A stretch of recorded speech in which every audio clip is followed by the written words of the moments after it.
What you got going here? I'm doing the gas tank right now, checking the flow to the cinder.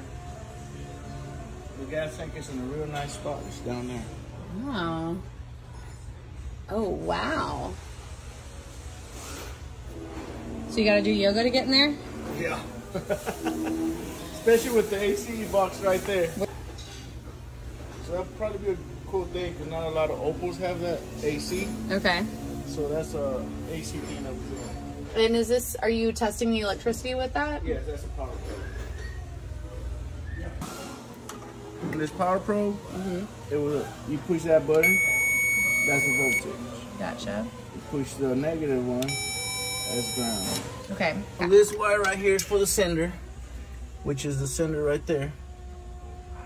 So right now, you have ground. Okay. When you turn the key on, that needs to have power. Gotcha. Turn the key on, come over here, it has 5 volts. Okay. So usually that's what it takes. So right now, if I shoot ground to that, you see the gauge over there where it says tank. Right there where it says tank, it needs to move.